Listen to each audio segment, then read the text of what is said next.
bénissons le roi. Alléluia, nous proclamons son nom sur ce lieu. Nous célébrons sa gloire, nous chantons sa victoire, et nous vivons les dons de son esprit. Nous annonçons le roi. Alléluia, nous proclamons son nom sur ce lieu. Nous célébrons sa gloire, nous chantons sa victoire, nous célébrons le nom de Jésus-Christ. Nous célébrons sa gloire, nous chantons sa victoire, nous élevons le nom de Jésus. Élevons le nom de Jésus, élevons son nom, glorifions son nom.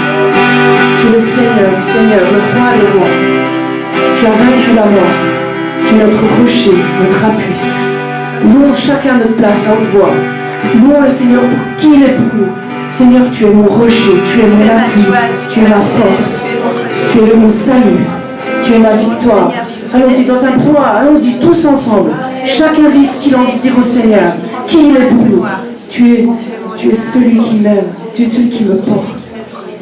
Tu es mon bâton. Je suis vraiment hyper heureuse parce que c'est rare, quelques mois après le congrès Mission, de faire un truc pareil. Il n'y a qu'à Besançon que ça existe. Et je trouve ça hyper beau avec les enfants et toutes les familles, avec chacun d'entre vous là. J'avoue que je me réjouis vraiment. Et il est bon, je sais pas vous ce que vous en pensez, mais il est quand même bon d'être ensemble. Vous savez cette phrase de symbole, qu'il est bon, qu'il est doux pour des frères de louer ensemble. C'est bon quand même, non? Ça fait du bien. Et alors, je ne sais pas comment vous êtes arrivés ce matin, mais chacun d'entre nous est arrivé un peu avec toutes nos vies, nos questions, nos désirs, nos envies, soit nos envies dans l'église, nos envies d'être en frère, d'être porté, etc. Des questions, parfois on peut même avoir des petites colères, ou des fatigues, des aridités intérieures, que ce soit dans la pastorale, dans nos vies spirituelles, ou au contraire qu'on est au surtaquet et super heureux comme Guillaume, vraiment dès le matin au taquet à chanter dans les couloirs ici. Quel que soit le moment et comment est-ce qu'on vient ici, le Seigneur a une parole à nous donner et c'est Jésus ressuscité qui veut nous parler. En priant pour vous, avant de venir, j'ai commencé, point de départ, j'ai reçu le texte du chapitre 20 de Saint Jean, ça correspond plutôt au moment liturgique. Vous savez, ce petit passage qui commence par « Le premier jour de la semaine, Marie-Madeleine se rend au tombeau ». Et elle dit un truc un peu étrange. On a enlevé le Seigneur de son tombeau et nous ne savons pas où on l'a mis. En fait, le premier signe de la résurrection, c'est un truc étonnant quand même. C'est que Jésus n'est pas là où ses disciples l'attendent, c'est-à-dire mort dans le tombeau. En fait, avec Jésus, c'est un peu toujours la même histoire. On s'attend à une naissance glorieuse, et c'est dans la crèche qui nous attend. On s'attend à une vie glorieuse, et c'est à Nazareth qui nous attend. On veut rester à Nazareth, tranquille, et en fait, c'est sur les routes de Galilée, sans Pierre où reposer la tête, qu'il faut qu'on aille pour suivre le Christ. On souhaiterait un maître, un prédicateur selon nos idées humaines.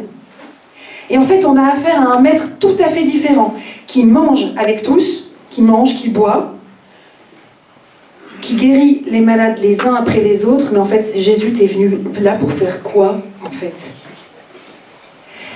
On s'attend peut-être à ce que la parole de Dieu soit claire, limpide et comprise par tous, compris par nous-mêmes. Mais en fait, on ne peut que constater que parfois, il faut dire comme les disciples dans la première lecture du jour, cette parole est dure, qui peut l'entendre? Et qu'on ne comprend pas tout de notre bon Jésus.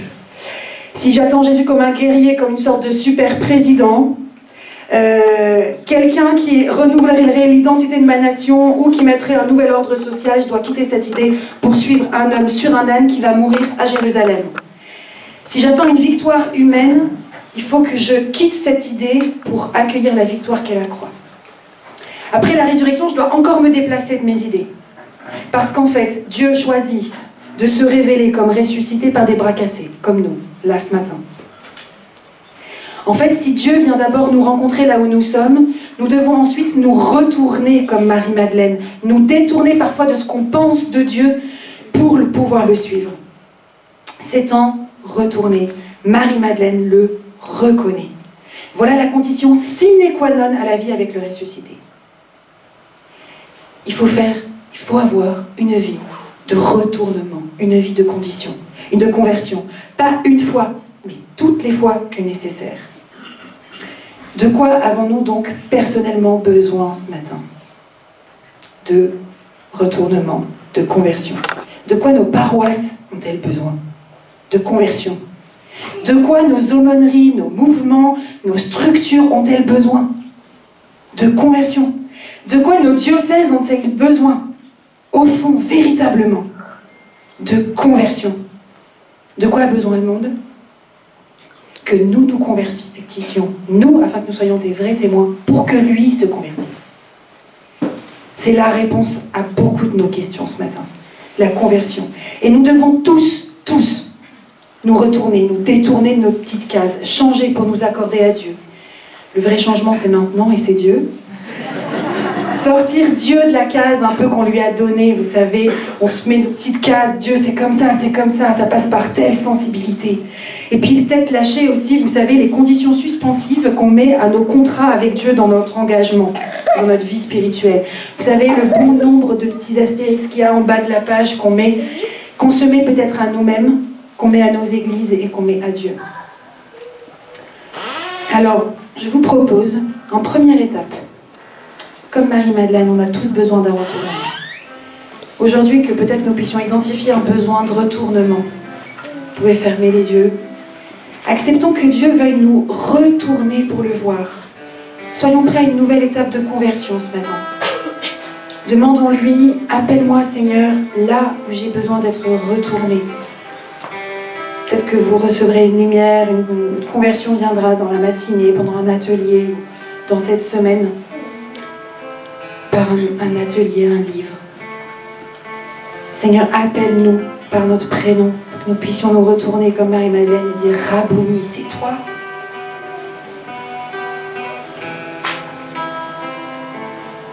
Je pense qu'on pourra ajouter en vérité après ce retournement eh bien franchement, je ne te pensais pas là.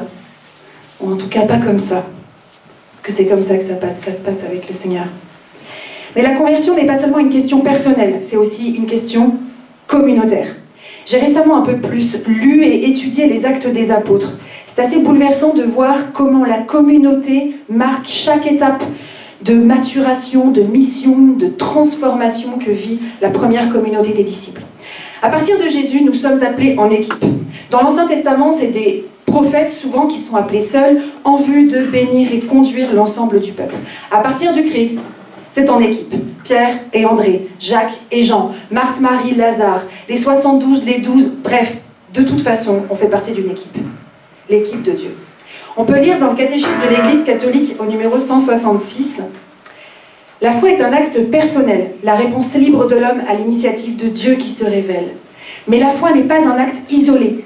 Nul ne peut croire seul comme nul ne peut vivre seul. Nul ne s'est donné la foi à lui-même comme nul ne s'est donné la vie à lui-même. Le croyant a reçu la foi d'autrui, il doit la transmettre à autrui. Notre amour pour Jésus et pour les hommes nous pousse à parler à autrui de notre foi. Chaque croyant est ainsi comme un maillon dans la grande chaîne des croyants. Je ne peux pas croire sans être porté par la foi des autres. Et par ma foi, je contribue à porter la foi des autres. C'est la pédagogie de Dieu dans la foi. On peut ne pas être d'accord avec Dieu. Mais de fait, c'est comme ça que ça se passe. Un jour dans ma prière, je me suis retrouvée un peu, on était devant le lac de Tibériade et Jésus, et puis Jésus qui me dit, en fait, quoi que tu penses, si tu veux me suivre et que tu veux me servir, c'est en équipe. Et moi, oui, bien sûr, super, j'adore l'église. J'étais sur le bord du lac et il dit, ok, tu vas aller dans la barque numéro 3. Et tu vas prendre avec toi un tel, un tel, un tel, un tel. Et moi, de répondre, oh non, pas eux. Sérieux, tous les autres, mais pas eux quand même. En fait, l'unité et la communion, c'est pas la tolérance. J'ai pas à tolérer dans l'église un tel ou un tel. L'unité, c'est reconnaître que j'ai besoin de mon frère pour ma conversion. Et que mon frère a besoin de moi pour sa conversion. Et que le monde a besoin de mon frère et moi ensemble pour sa conversion. Ça, c'est l'unité. Ça, c'est la communion. Cela demande un changement de regard hyper profond et de cœur que vous avez probablement peut-être vécu tout au long de vos pastorales et au congrès mission. Ça demande, vous le savez, en tout cas moi, ça me demande parfois un arrachement. Cette foi, elle nous unit, elle nous responsabilise, elle nous oblige les uns en face des autres et elle nous oblige par rapport au monde aussi. Dieu a choisi cette pédagogie. On est dans la même barque et c'est ensemble qu'on va collaborer. Ou alors on ne fera rien. Donc je vous propose en deuxième petite étape de prendre conscience de ce corps que nous formons, de notre foi personnelle mais pas isolée. Là, de prendre conscience tout de suite maintenant. Là, on est 70 dans cette salle et on a un bon nombre, on est dans la même barque. Vous pouvez imaginer, vous savez, les un tel et un tel que vous n'aimeriez pas du tout avoir dans votre barque. Et dire, ok Seigneur, j'accepte que ma conversion, elle passe par eux, que leur conversion passe par moi et que la conversion du monde passe par nous ensemble. Et que nous sommes aussi responsables de faire grandir notre propre foi, la foi de notre équipe, mais aussi responsables de la partager au monde. C'est ensemble que les 11 réunis reçoivent le souffle de l'Esprit Saint, de Jésus ressuscité. Ensemble. Et vous savez, à la Pentecôte, il y a un truc qui est incroyable, c'est que ça commence par tous ensemble dans un même lieu. Ils priaient. C'est tous ensemble, quand nous sommes tous ensemble, que l'Esprit Saint descend. Et nous en avons besoin de l'Esprit Saint. Nous en avons vraiment bien besoin de l'Esprit Saint. J'ai redécouvert une chose assez fondamentale, il n'est jamais trop tard, de découvrir qu'en fait, une petite différence de vocabulaire. Nous sommes responsables de porter du fruit, mais pas de le produire. Nous sommes responsables de porter du fruit, mais non pas de le produire. La différence, elle est quand même de taille. Et on peut se dire, mais bien évidemment, c'est le Seigneur qui produit en nous. Super. Mais en fait, souvent, avouons qu'on fait un peu le contraire. Ou qu'on croit qu'avec nos petits bras, on va produire le fruit de la conversion, le fruit pastoral que l'on veut. En fait, notre taf, c'est pas de produire, mais c'est de porter. Qui produit en nous? C'est la sève. Si je suis accrochée à la vigne qui est le Christ, ok, on le sait en théorie, mais c'est qu'en fait, il y a quelque chose qui passe en nous et la sève, c'est le Saint-Esprit. Celui qui produit en nous les bons fruits pastoraux, de conversion, de prédication, de quoi qu'on fasse, c'est le Saint-Esprit. Dans les Actes des Apôtres, on voit que le Saint-Esprit permet pas mal de choses, et c'est assez sympathique quand même. Un, de faire mémoire. Moi j'ai un gros problème de mémoire, donc c'est assez sympa de travailler avec le Saint-Esprit, il me remémore un bon nombre de choses. Deux, de comprendre ce que dit Jésus, ou ce qu'a fait Jésus. Globalement, j'en ai pas mal besoin, moi personnellement aussi. Il enlève les peurs, je sais pas vous, mais j'en ai un bon paquet. Il donne la force, j'en ai plutôt besoin. Il nous dit, il permet de faire les œuvres du Christ, et même de plus grandes encore. Ça, c'était la promesse du Christ. Et puis on voit aujourd'hui dans la première lecture, Pierre, il ressuscite. Non mais attends, c'est quoi ce truc, quoi? Jésus ressuscite Lazare, ok, très bien, et Pierre qui ressuscite Tabitha, et un truc que je comprends pas quand même, c'est fou. Non, le Christ nous l'a dit, et c'est l'Esprit Saint en nous. Il indique qui, quoi, comment, où. Je sais pas vous, mais moi, quelquefois, quand j'ai collaboré avec le Saint-Esprit, c'était beaucoup plus facile. Il me disait qui appeler, à quel moment, où ça devait se passer, avec qui, comment. Ça facilite un bon nombre de choses. Alors, petite question, pourquoi ne prenons-nous pas plus de temps pour demander au Saint-Esprit qu'est-ce qu'il veut, quel est son projet? Pourquoi ne pas réfléchir plus avec lui sur nos pastorales, quand nous prêchons, quand nous imaginons vendre ou faire des travaux dans des bâtiments? Le Saint-Esprit n'enlève pas le travail que nous devons abattre, et il paraît que je suis une grosse bosseuse, mais honnêtement, il le simplifie, il l'affine, il l'oriente.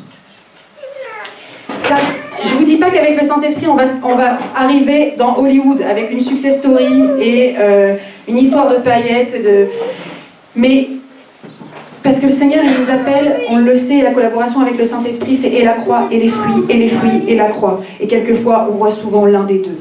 Non, mais moi, ma pastorale, elle n'a pas trop de fruits, mais c'est la croix. Ma pastorale, elle a beaucoup de fruits, il n'y a pas de croix. Voilà. En fait, la collaboration avec le Saint-Esprit, c'est les deux ensemble. Nous devons demander aujourd'hui au Saint-Esprit d'apprendre à faire avec lui. Que ce soit lui qui conduise nos pastorales, comme il a conduit les 72. Et pour recevoir le Saint-Esprit, il y a une petite condition. Le mouvement provoqué par le ressuscité et par l'Esprit Saint est un mouvement de sortie. Les disciples sortent, parlent, se retournent, changent, échangent. Ils courent. Ne pensons pas faire du Saint-Esprit et de la foi un lac stagnant en nous et dans notre Église. L'Esprit Saint se répand si nous assumons son mouvement de sortie qui nous pousse à la rencontre de ceux que le Seigneur aime, de ceux qui veulent rencontrer, de ses brebis, de ceux qui ne le connaissent pas encore. Ne pensons pas être renouvelés par le Saint-Esprit sans sortir ou en restant indemnes. Si nous voulons être une Église qui évangélise, alors évangélisons ensemble. Si nous voulons être une Église qui est ouverte, alors ouvrons les portes ensemble. Si nous voulons rencontrer le monde, si nous voulons être une Église qui rencontre le monde, qui va l'écouter, eh bien allons-y, ensemble. Rencontrons ce monde, écoutons-le. Et pour l'écouter, il faut lui poser les questions. Et alors toi, quel est ton chemin spirituel? Qu'aimerais-tu demander à Dieu aujourd'hui? Pour accueillir le Saint-Esprit, il faut aussi être prêt à lui obéir. Dans Jean chapitre 21, on voit Saint-Pierre qui est sur sa barque, ils sont avec les disciples, ils ont pêché toute la nuit, ils n'ont pas pêché grand-chose. En tout cas, moi, je me reconnais quand même pas mal dans cette situation. Et ce qui va permettre à Pierre de reconnaître le Seigneur, c'est qu'il va lui obéir. Il va lui dire, jette le filet à droite de la barque. Et c'est la pêche miraculeuse qui va lui faire dire, c'est lui, c'est le Seigneur. Nous devons apprendre à obéir au Saint-Esprit. Nous devons apprendre à obéir dans nos pastorales. Et à accepter de passer, quelquefois le Seigneur il passe en direct, mais aussi par un ami, par des idées, par congrémission, par des échanges. Et accepter de dire, Besançon, jette le filet à droite. En fait, la pêche miraculeuse, elle pourra arriver quand j'aurai jeté le filet à droite de la barque et que j'aurai obéi. Et alors, à ce moment-là, Besançon pourra faire comme Philippe, comme Pierre. Vous savez, Philippe va sur le nuque, va voir le nuque là. Vous savez, c'est celui qui est sur le char. Il est en train de lire un texte qu'il ne comprend pas. J'aimerais bien que tu lui parles de lui. Ou alors Pierre, un truc fabuleux. Ananie et Paul. Alors, tu vas aller dans la rue droite, à gauche, chez Jude. Là, il y a un homme qui s'appelle Paul. Voilà ce qu'il a eu. Voilà ce que tu lui diras. Voilà ce qui va se passer. Et alors, oui, à Besançon, ce sera vrai.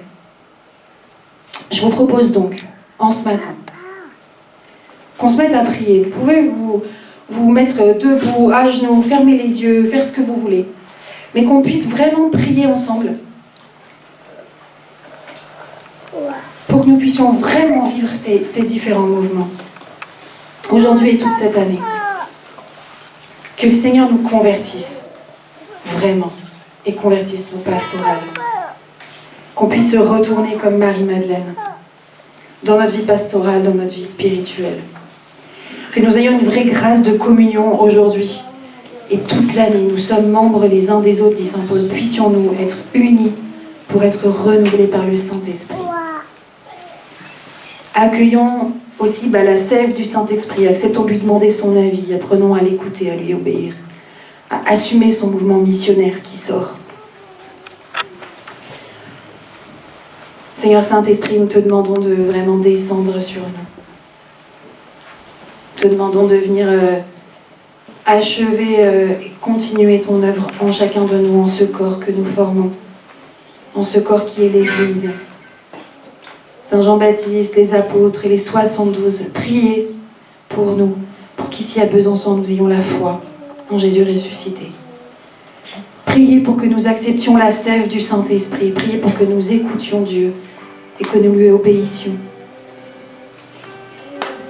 Prions, frères et sœurs, par amour de Dieu, par amour du monde. Maintenant, Seigneur, sois attentif à nos demandes. Donne à ceux qui te servent de dire ta parole avec une totale assurance. Étends donc ta main pour que se produisent guérisons, signes et prodiges. Par le nom de Jésus, ton Saint, ton serviteur. Seigneur, fais que nos bouches et nos vies annoncent que tu es amour et que Jésus-Christ est Sauveur. Amen.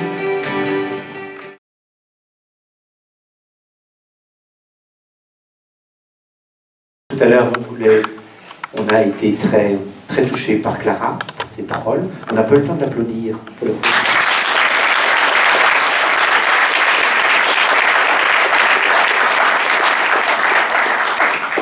Comme elle nous l'a dit, ce n'est pas elle que nous applaudissons. C'est le travail du Seigneur. Voilà. Amen.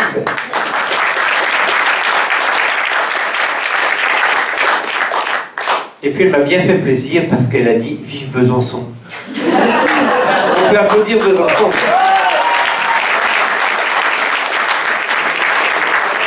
Voilà, merci pour le souffle de l'esprit qui était insufflé dans le congrès Mission.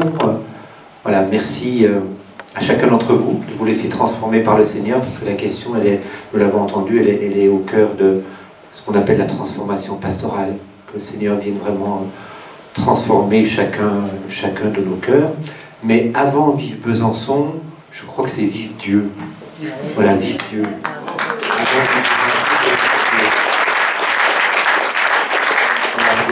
C'est Vive Dieu. Moi, j'ai beaucoup aimé aussi cette double articulation entre la conversion personnelle et la conversion communautaire. Nous sommes dans cette double articulation. On n'est pas croyant tout seul, on est croyant avec d'autres, au sein d'une communauté. Mais si on ne se laisse pas transformer par le Seigneur, la communauté aussi ne pourra pas cheminer vers ce chemin de transformation. Donc merci de nous avoir fait ces belles paroles, ce que Philippe a appelé une prédication. Voilà, merci au génie féminin aussi. On peut applaudir aussi le génie féminin.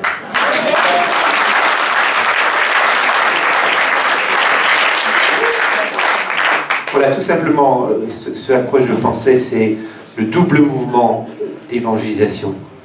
Souvent, quand on pense évangélisation, on pense, comme nous invite le pape, à partir en sortie. Et c'est vrai, partir en sortie pour témoigner de Jésus-Christ là où nous sommes, témoigner à ceux qui l'attendent, à ceux qui ne l'attendent pas. Donc il y a une dimension plus horizontale et plus territoriale, entre guillemets, puisqu'il faut aller à la rencontre ou laisser les autres venir à notre rencontre. Mais il y a tout autant une dimension d'évangélisation en profondeur pour chacun d'entre nous. C'est comme moi que la patronne des missions, c'est Thérèse de Lisieux. Elle est restée, j'ose pas dire enfermée, quand même pas, parce qu'il y a des consacrés ici, mais elle est restée dans son Carmel. Elle a laissé le Seigneur travailler en profondeur. Donc plus le Seigneur travaillait en profondeur en elle, plus l'évangélisation dans le monde entier s'accomplissait. Donc le chemin d'évangélisation, c'est pas attendre que l'autre se convertisse, c'est attendre que le Seigneur vienne en moi effectuer son travail de conversion. Et ça, on a de la chance, on a toute la vie pour le faire. Qu'on soit plus jeune ou plus ancien, le Seigneur nous attend aussi dans cette dimension de laisser vraiment aller jusqu'en profondeur les merveilles de son amour. C'est aussi le témoignage que faisait Maurice Zindel, peut-être certains en ont entendu parler, mais qui insistait beaucoup sur cette double dimension, à la fois de laisser transformer par le Seigneur et à la fois d'annoncer sa bonne nouvelle à tous. Voilà, merci encore pour cette journée, merci pour cette matinée, et que le Seigneur vienne nous transformer. Merci.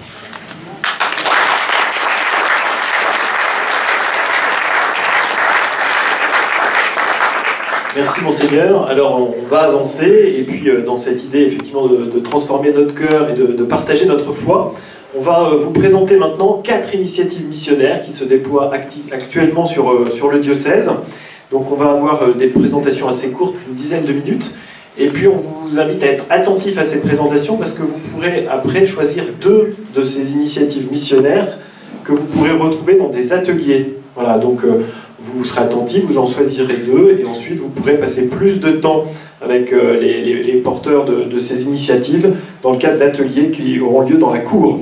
Donc nous aurons d'abord Anne Émérancienne et Louis de Saget qui viendront nous partager la mission Isidore. Je les invite déjà à venir me rejoindre. Et ensuite il y aura la mission Cœur battant qui est vraiment née dans l'élan du congrès mission avec François Xavier et Eva Cavalli qui nous en parleront. Et puis nous aurons les parcours alpha qui ont aussi trouvé un dynamisme nouveau ces derniers mois avec Thérèse et Jean-Baptiste Garnier. Et puis New Pastoral, cette petite communauté fraternelle qui se déploie un peu partout sur le diocèse avec Claire et Luc Frely. Voilà, je laisse l'émission Isidore nous partager leur initiative.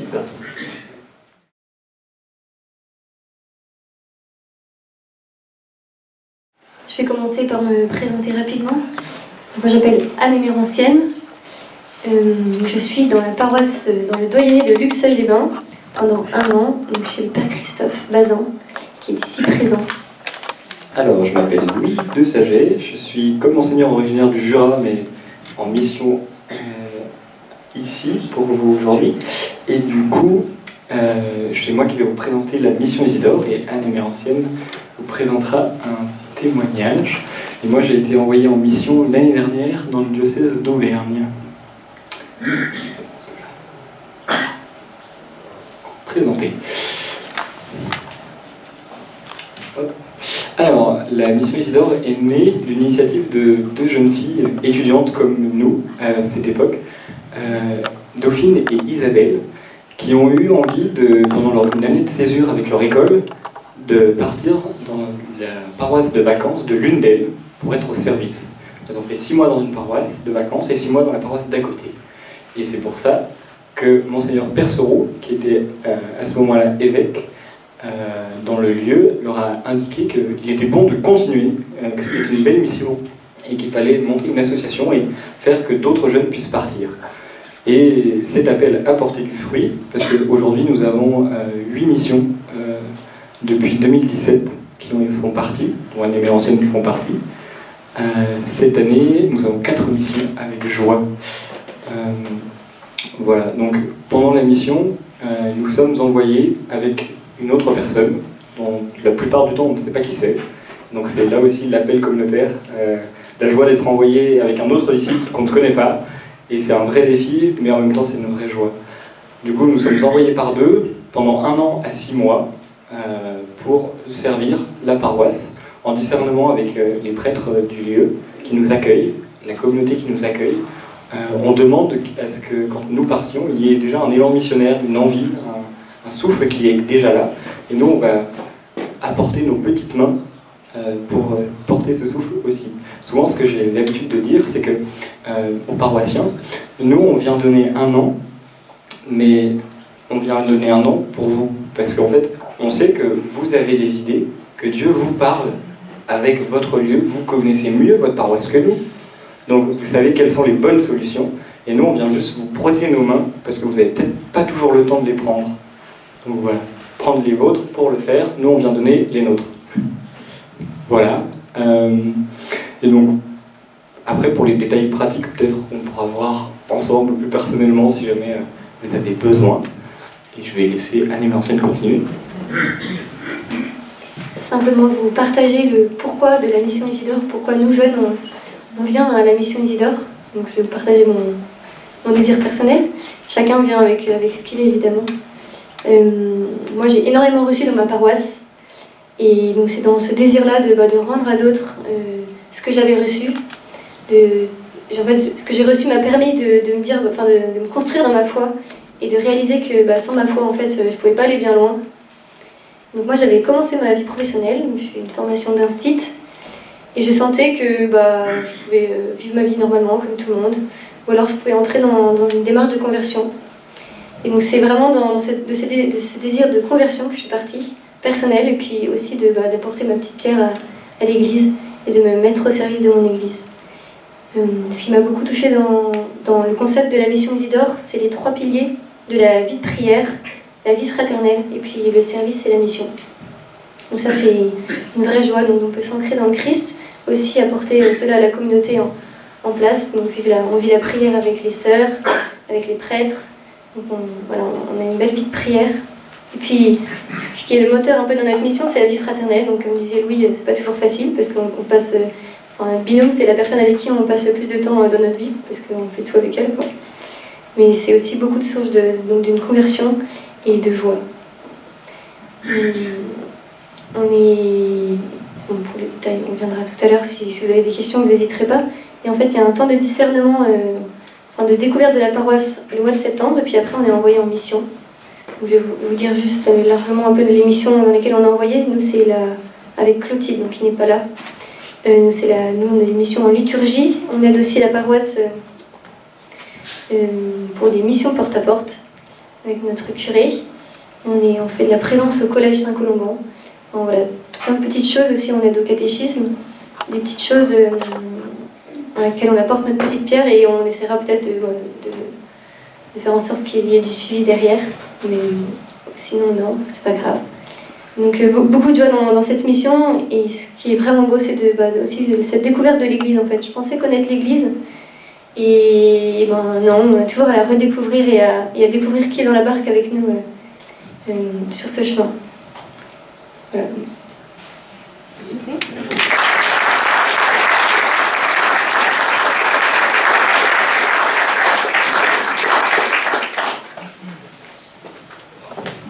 Merci beaucoup Anne Mérancienne. Et Louis?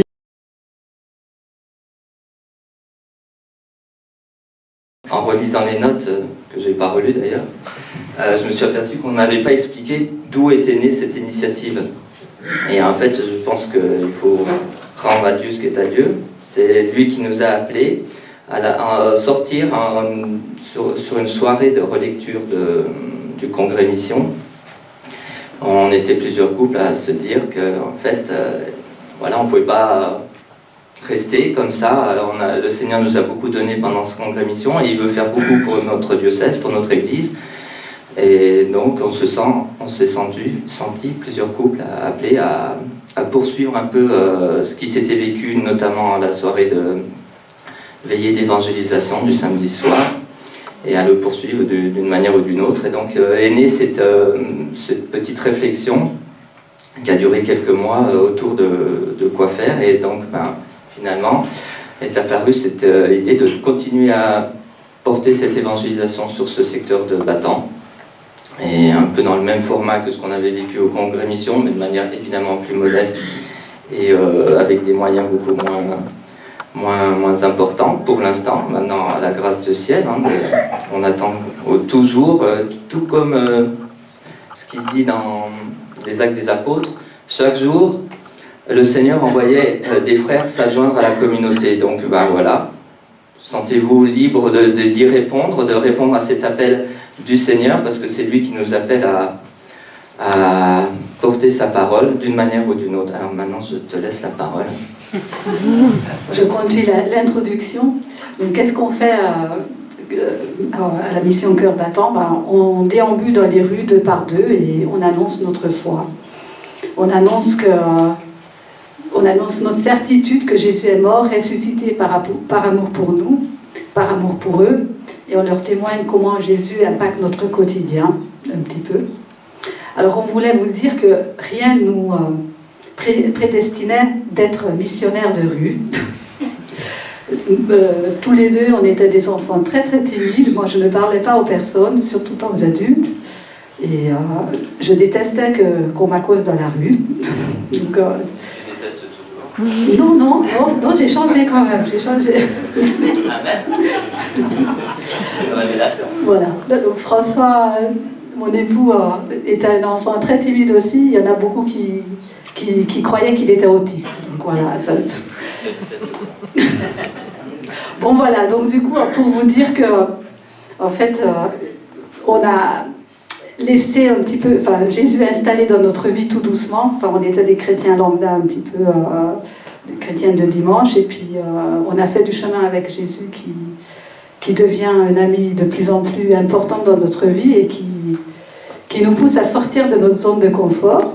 Alors, il nous pousse, quand on répond, il nous donne les moyens, même si on se sent très très petit par rapport à la taille de la mission. Alors, je voulais juste témoigner un petit peu qu'en fait, il y avait un cheminement aussi du fait que, effectivement, quand on est chrétien lambda, on reste à l'intérieur de l'église, on reste à l'intérieur de nos murs.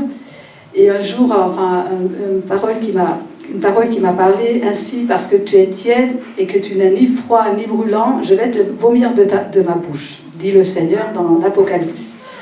Et je me disais, waouh, non, j'ai pas envie. Il faut qu'on bouge. Il faut qu'on bouge. Non, Seigneur, je ne veux pas rester tiède, il faut qu'on y aille. Et puis en même temps, il y a ce cri d'alarme de la société qui, je trouve, quand on voit nos voisins, nos collègues de travail, nos enfants, on sent cette cri de souffrance autour de nous, des gens qui sont ballottés souvent de dépression en angoisse, des séparations familiales à la solitude, qu'il y a beaucoup de personnes qui tombent de mauvaises décisions en mauvaises décisions, et on sent vraiment une souffrance et une soif de quelque chose de plus, je sais pas, voilà, j'ai perdu mes mots, mais c'est pas grave. Donc en fait, les gens ont soif, et on s'est dit qu'ils ont besoin qu'on aille leur dire que Jésus les aime et il les attend et que ça peut changer leur vie et que ça a un impact sur leur vie au quotidien et que c'est une joie et voilà. Donc c'est parti un petit peu de cette démarche personnelle. Et puis du coup, pour ne pas prendre trop longtemps la parole, on va peut-être décrire comment se déroule une soirée. Tu veux y aller? C'est ce que tu as écrit derrière? D'accord. Oui, donc grosso modo, je pense que de toute façon, ce qui est fondateur de toute mission d'évangélisation, ou de toute mission d'ailleurs, c'est la prière. Et là, en l'occurrence, la prière communautaire. Donc on commence toujours par un temps de louange, de prière, parce qu'il faut se décentrer de soi-même. Très souvent, enfin pour pas dire systématiquement, en fait, je parle pour moi là, hein, évidemment, quand il s'agit on arrive ce jour du jeudi où on a prévu de participer à cette mission, en général, il y a tout un tas de bonnes raisons qui font qu'on ne voudrait pas y aller, ou qu'on ne pourrait pas y aller, ou qu'on n'a pas envie, ou que ce soir-là, ben, ça se passe, c'est pas forcément le moment. C'est pour ça qu'on est bien obligé, parce qu'on est des misérables, hein, et que c'est tout ce qui se vit en nous et à travers nous, c'est par l'action de l'Esprit Saint et par la grâce du Seigneur. Donc, ben, voilà, on se met devant le Seigneur, et dans ce temps de louange de prière, et ben, on s'abandonne, tout simplement. On remet au Seigneur tout ce qui fait nos misères, la lourdeur de nos vies, et nos timidités, nos peurs aussi. Et c'est le Seigneur, ben, je crois qu'il nous l'a dit, hein, demandez, vous recevrez. Et le Seigneur ben, vient, et puis il nous donne la joie, il nous donne la force, il nous donne le feu. Alors le feu, ça ne s'allume pas tout de suite, hein, ça peut mettre plus ou moins de temps à bouillir en nous. Voilà. En tout cas, ce temps fondamental, c'est le temps de prière. Ensuite, il y a un temps d'envoi en mission, donc je ne sais pas si le terme de prédication doit s'appliquer à ce moment-là. En tout cas, c'est un prêtre généralement qui le fait, mais pas seulement. Ça peut être aussi des frères laïcs. En l'occurrence, il y avait aussi la mission Isidore qui nous ont témoigné, oui, c'est donc, qui nous ont un peu témoigné de leur expérience et puis donné des clés de comment aborder la mission. Donc il y a aussi ce temps donc, à la fois de formation et d'envoi en mission. Et surtout après, donc, on poursuit pour certains par un temps d'adoration qui dure tout le temps de la mission. Je voulais juste rajouter à l'envoi en mission que en fait, c'est l'Église qui nous envoie et ça a son importance que les prêtres soient avec nous et que c'est eux qui nous envoient en mission et on fait corps. Oui, d'ailleurs c'était écrit.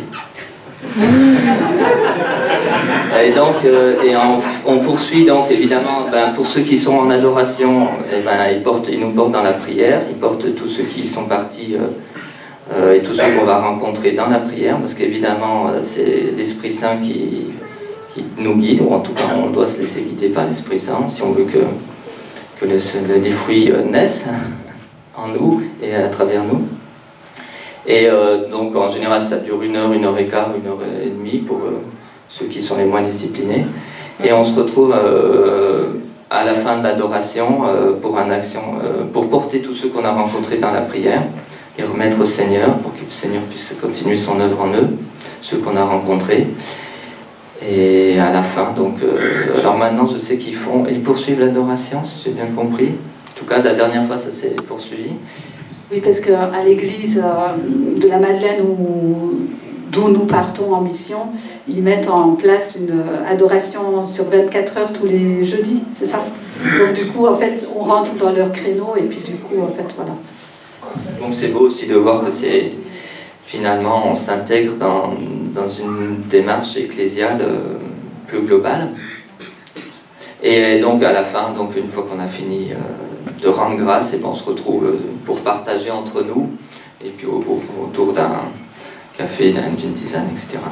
Moi, ce que je voudrais simplement dire, c'est que effectivement, c'est jamais le bon moment pour aller évangéliser.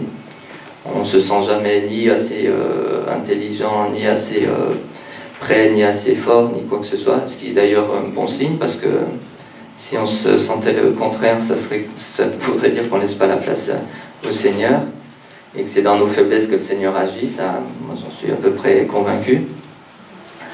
Et que pour moi, le temps d'évangélisation de rue, c'est, je l'ai dit à ceux avec qui j'ai partagé tout à l'heure, pour moi c'est une sorte de piqûre de rappel. Parce qu'il y a 36 manières, enfin il y en a même 36 000. Il y a combien 1,7 milliard de catholiques ou de chrétiens sur Terre. Il y a donc 1,7 milliard de manières d'évangéliser. Et simplement, cette manière-là, c'est pour moi une piqûre de rappel qu'il faut que le Seigneur nous appelle à toujours sortir de nos zones de confort. Et que, comme tu le disais très justement, me semble-t-il, c'est le Seigneur là nous attend où nous on ne l'attend pas, ou surtout on ne voudrait surtout pas l'attendre. Et laissons-nous bousculer, laissons-nous déranger, aussi bien par la mission d'évangélisation de rue que par tout un tas d'autres initiatives pastorales. Voilà.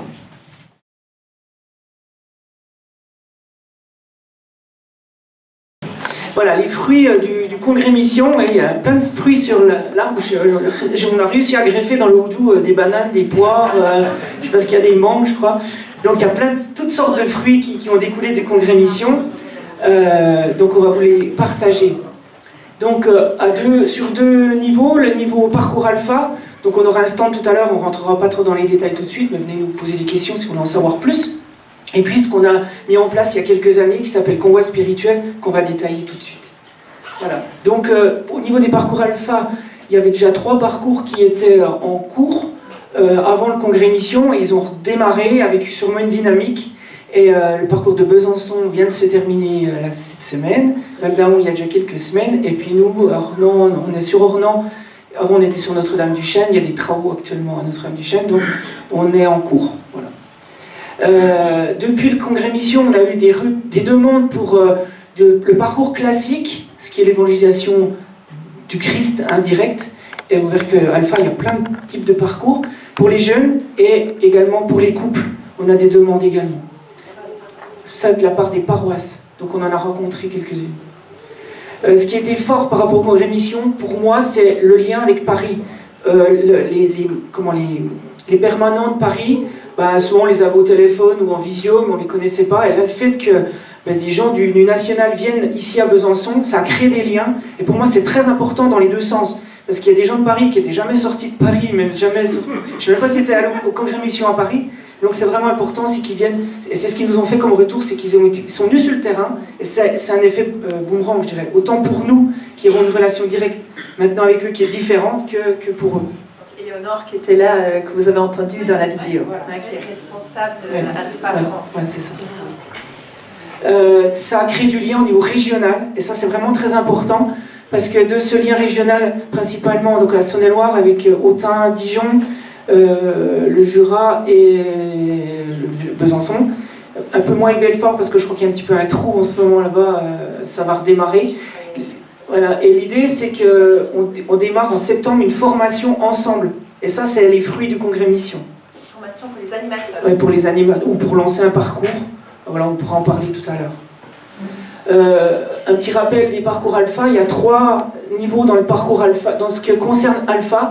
La première partie qui est purement une annonce, ici la partie que Thérèse montre, qui s'adresse, donc le classique c'est à tout le monde, les jeunes, en 2 versions, jeunes et campus. Il y a la partie prison, donc il y a un parcours alpha à lancer ici à Besançon, et puis un parcours pro, ça c'est très rare en France. Après la partie, tout ce qui est famille, donc qui est lié au parcours duo, c'est avant le mariage, couple, c'est après le mariage, donc il y a beaucoup de monde ici, je crois, qui peut être concerné. Et puis parents avec 2 niveaux. Et puis toute la partie formation, workshop central c'est la louange, ça c'est un projet que j'ai sur la région aussi. Et puis il y a des formations pour les prêtres et les pasteurs, et c'est déjà pas mal. Pour les parents, c'est les parents qui ont des enfants Pour les parents, c'est les parents qui ont des enfants de bas âge, enfin jusqu'à 10 ans, et après un parcours alpha parents pour ceux qui ont des ados. Parce qu'on ne parle pas pareil à nos enfants qu'à nos ados. C'est la pastorale des familles qui parle. Formation régionale donc en septembre, je vous en ai parlé, mais qui a inclus, je souhaite vraiment l'inclure dans ce que ce qu'on appelle transformation pastorale, parce que pour moi, Alpha, c'est très très bien, c'est super d'évangéliser, mais pour moi, on ne commence pas un parcours Alpha sans penser à l'après-Alpha. Et je pense que c'est bien de lancer un parcours. Nous, on a commencé comme ça, parce que voilà, on débute, puis on se rend compte des problématiques, mais vraiment, c'est important de l'intégrer dans une paroisse. Et de le concevoir dans une paroisse, c'est de prévoir déjà l'après-Alpha. Qu'est-ce qu'on va faire des gens qui ont été évangélisés? Et moi, c'est essentiel. Parce que sinon, pour moi, ça fait des orphelins, ça peut être pire. Donc, dans cette dynamique qui est là-dessus... Oh, ça a l'air un peu vite. Voilà. Qui est... Voilà, on va dans les périphéries, on invite le monde, des gens qui ne connaissent plus rien du tout, ça nous est déjà arrivé, des gens qui sont en périphérie de l'église, des gens qui intègrent gentiment la famille, voilà, ouais, j'ai déjà dit la foule, c'est... Voilà. Et après la famille, après on devient disciple, on se forme, et après c'est pas des étapes, parce qu'on est tout le temps en train des fois de vaguer entre ces niveaux, mais pour finir disciple missionnaire. Voilà, l'objectif il est là, je pense pour beaucoup d'entre nous, c'est d'être disciple missionnaire. Et c'est basé... Dans disciple serviteur, on se rend compte et on le vit au niveau de l'équipe serviteur Alpha, parce que Alpha, il y a deux... En fait, il y a 3 pôles dans Alpha. Il y a la conversion personnelle, parce que quand on intervient comme animateur, ça a été mon expérience, j'ai vécu une conversion. C'est que en fait, la pédagogie Alpha, c'est qu'on accueille tout ce qu'on entend autour de la table, sans jugement, sans dire ben non, c'est pas comme ça. Et le premier parcours Alpha, ça a été une vraie conversion pour moi, parce qu'il y avait ce qu'on croyait, il y avait l'enseignement de l'église, il y avait ce qui était bien, ce qui n'était pas bien. Et là, en fait, je devais tout écouter avec bienveillance. Et du coup, en fait, on laisse les gens exprimer ce qu'ils ont sur le cœur, ce qu'ils croient, même si c'est absurde pour nous. Et en fait, le Saint-Esprit fait le reste. Nous, on accueille, on les aime, on avance doucement, et en fait, le Saint-Esprit atteste en eux, au moment où ils sont prêts, la vérité. Et ça, c'était ma conversion personnelle. Il y a la conversion des invités, on voit l'Esprit Saint agir. Et puis, il y a aussi la conversion de l'équipe de serviteurs.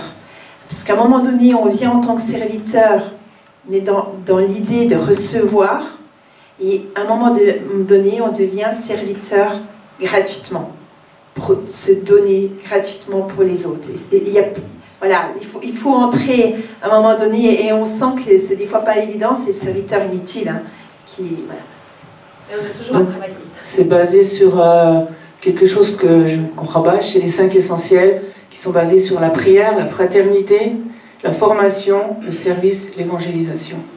Et il faut que ces 5 essentiels soient en équilibre. Il ne faut pas qu'il y en ait un qui soit dominant ou un qui soit inférieur, parce qu'on est toujours...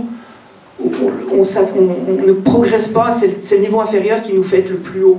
Donc s'il y a un de ces 5 points qui manque, eh ben, la communauté ou la personne, parce que ça joue pour notre personne aussi, on peut difficilement croître.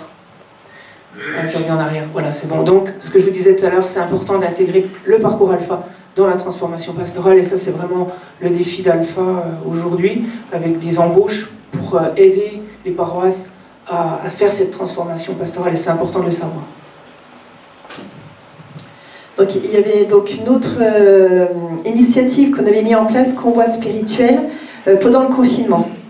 Et en fait, qu'est-ce qui a changé avec Congrémission, c'est qu'on s'est senti vraiment encouragé. Et on a senti, donc le convoi spirituel, c'était par Zoom, puisque c'était pendant le confinement, donc les gens étaient séparés chez eux. Donc on était tous les jeudis, donc du mois de décembre au mois de juin, tous les jeudis soirs, de 20h à 22h, on se retrouvait par Zoom. Donc une demi-heure de louange qu'on animait tous les deux, suivi d'un topo de témoignage. Donc Jean-Baptiste allait chercher des personnes, dans les personnes qu'on connaissait, qui pouvaient faire un topo de témoignage. Quand il y a eu sur le pardon, sur la naissance de Jésus, sur la naissance de Noël, enfin c'était toujours en lien, un enseignement avec ce qui résonne en moi. Et donc après il y avait un partage en petits groupes, donc par Zoom c'est facile, hein, les gens étaient renvoyés par des petits groupes. Ils revenaient après en grand groupe. Et à 21h, soit les gens pouvaient partir, soit ils continuaient par une Lectio Divina qui était guidée par des personnes qui sont formées. Et on terminait cette soirée par la prière du Notre Père tous ensemble. Après Congrémission et après Covid, on a reproposé la même chose, mais par des petites fraternités. Donc il y a une petite fraternité à Besançon, une à Ornans, une à Runier, une dans d'autres villages. Donc en fait, on a un temps où chacun se retrouve donc dans les petits villages pour un temps fraternel à 20h, donc avec un petit temps de tisane, échange, une demi-heure. Après, toutes les fraternités se connectent en Zoom, on fait un temps d'inclusion, on se dit bonjour, comment ça va, voilà, et un temps de louange. Et donc après, on a des temps de petits groupes, donc ça repart donc en maisonnée. Et là, il y a une vidéo témoignage au topo, donc on a fait le parcours gratitude sur 5 soirées pendant Carême. Et là, ce que nous a donné Congrémission, c'est New Pastoral qui nous a donné un super outil. Parce qu'en fait, non pas chercher à chaque fois les topos et les témoignages d'une fois à l'autre, où c'était quand même compliqué pour nous de trouver chaque semaine quelque chose de très intéressant, et bien là, en fait, on a l'outil donné. Donc, c'est New Pastoral qui va être présenté par quelqu'un d'autre après. Après, il y a des petits partages qui se font donc en maisonnée. Et puis, à 22h, on se retrouve tous pour prier Notre Père ensemble, et ça donne le tempo, parce qu'il faut absolument, si on se retrouve régulièrement, qu'on finisse à l'heure. Je peux dire que ces temps, ça nous a été encouragé par Congrémission, ça nous a été aussi encouragé par les actes synodaux. Et je veux dire merci à l'évêque, merci à toute l'équipe, parce que les actes synodaux, pour moi, ça nous a rendus légitimes dans les propositions qu'on faisait. C'est rentré, ça a fait rentrer les propositions qu'on avait sur le cœur depuis longtemps. On s'est senti légitime de les proposer dans le diocèse, et elles avaient toute leur place, qu'on ne faisait pas quelque chose à part. Ça, pour moi, c'était quelque chose de très, très, très important. Et franchement, nous, vraiment, le synode et le Congrémission, il y a une résonance. Il y a eu aussi un grand encouragement quand il y a un élan missionnaire. En tout cas, c'est mon cas. Il y a des étés noirs qui viennent, des étés noirs intérieurs et extérieurs. Et j'avais vraiment ce complexe, comme dit ma fille, de l'imposteur, de me dire est-ce que tu es légitime. Et je peux dire que Congrémission et le synode balaient les étés noirs, intérieurs et extérieurs. Donc il y avait une autre proposition, et donc voilà, c'est aussi prêt pour cette proposition qu'on fait tous les deuxièmes dimanches du mois à Notre-Dame-du-Chêne, messe, crêpe, louange. Donc on anime la messe à 17h, à 18h on a un temps de partage de crêpes, et à 19h on a une heure de prière dans la louange.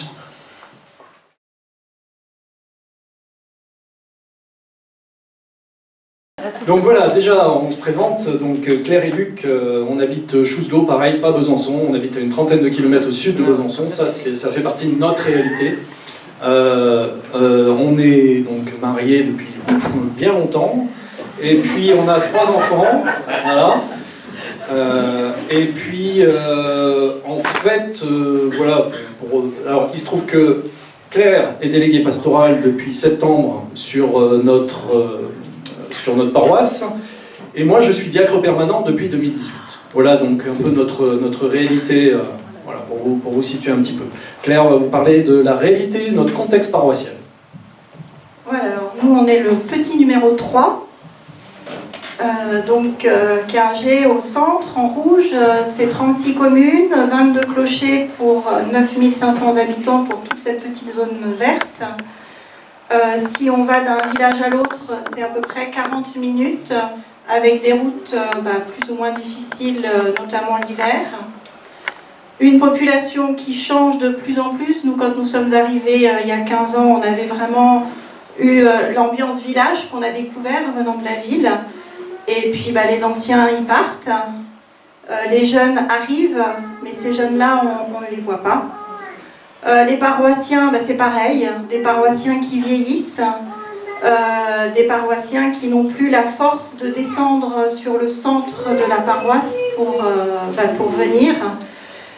Et puis du coup, ces paroissiens qui vieillissent, c'était des personnes actives, souvent des piliers, et puis on n'a pas de remplaçants.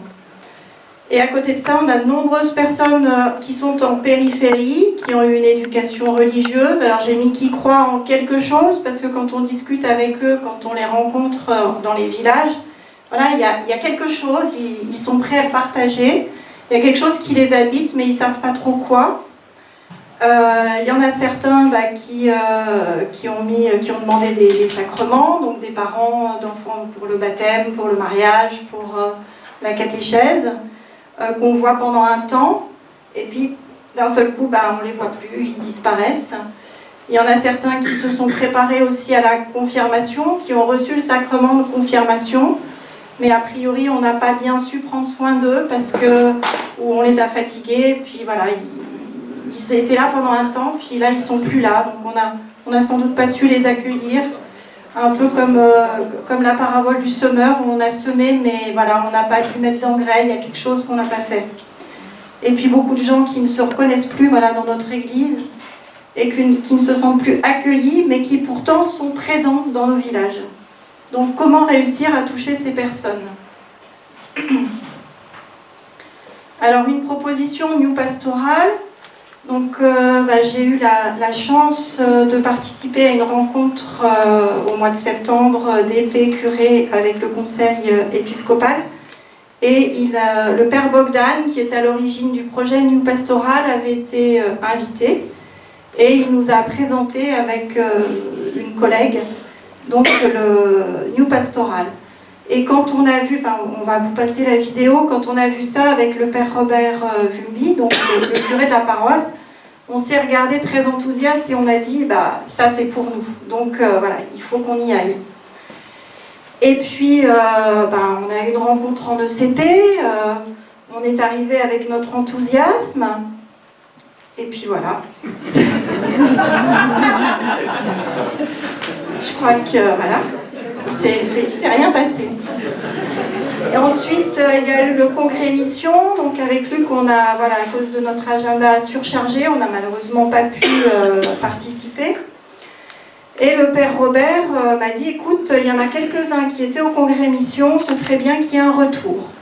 Donc on a organisé au mois de novembre une soirée congrès mission en demandant à tous les paroissiens qui étaient venus de venir témoigner de ce qu'ils avaient vécu et de ce qui les avait touchés. Et alors voilà, ils ont présenté, et puis nous on s'est dit on va quand même présenter le New Pastoral. Donc on est revenu à la charge, et puis dans les différents témoignages, l'esprit faisant bien les choses, et ces personnes-là, elles avaient été aussi touchées par New Pastoral.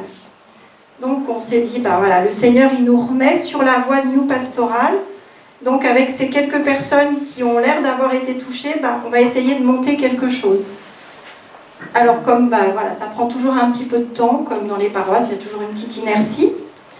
Donc, c'est peut-être toi? Non, c'est moi. C'est parti. Alors, on avait déjà eu une petite expérience de communauté fraternelle. Alors, d'abord les équipes Notre-Dame, 15 ans d'équipe Notre-Dame, mais voilà, avec des personnes qui croient, qui ont bien la foi. On est tous sur le même, je dirais, dans le même moule. Et puis, il y a eu l'équipe synodale aussi, qu'on a montée, en lien avec l'équipe d'accompagnement diaconal de Luc, qu'on avait voulu très diverse. Donc, on avait une bouddhiste, on avait, je sais plus, et surtout une personne qui n'était pas croyante, qui avait une spiritualité, mais qui n'était pas croyante. Et donc, quand on a commencé à réfléchir à une équipe pilote, on s'est dit qu'il fallait peut-être qu'on essaye de rejoindre des personnes non croyantes et qu'on lui propose New Pastoral. Et je crois que j'en ai loupé, mais c'est pas grave, vas-y.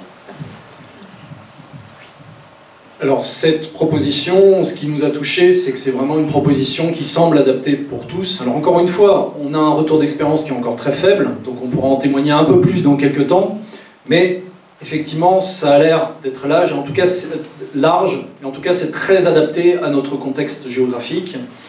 Et puis ça rejoint ce besoin de communauté fraternelle, les actes des apôtres, on revient aux actes des apôtres, voilà, ces communautés qui se constituent. Donc c'est vraiment une vie de communauté fraternelle, autour de la prière, autour du partage, voilà, et c'est vraiment le cœur de cette proposition de nous pastorale, avec la convivialité bien sûr à l'intérieur. Et puis on le redira tout à l'heure, mais en plus il n'y a rien à préparer. C'est clé en main, voilà. Nous proclamons son nom sur ce pays. Nous célébrons sa gloire, nous chantons sa victoire. Nous célébrons le nom de Jésus. Le roi rassemble son armée. L'ennemi tremble sous ses pieds.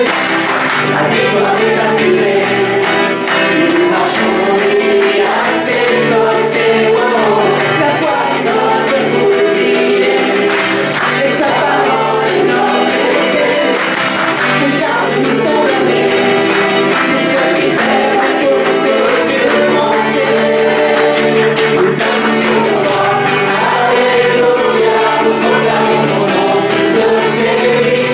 Nous célébrons sa gloire. Nous chantons sa victoire. Et nous vivons les dons de son esprit. Nous annonçons le roi. Alléluia. Nous proclamons son nom sur ce pays. Nous célébrons sa gloire, nous chantons sa victoire. Nous élevons le nom de Jésus. Nous annonçons le roi. Alléluia. Nous proclamons son nom sur ce pays. Nous célébrons sa gloire, nous chantons sa victoire. Et nous vivons les dons de son esprit. Nous annonçons le roi. Alléluia. Nous proclamons son nom sur ce pays. Nous célébrons sa gloire, nous chantons sa victoire. Nous élevons le nom de Jésus-Christ. Nous célébrons sa gloire, nous chantons sa victoire. Nous élevons le nom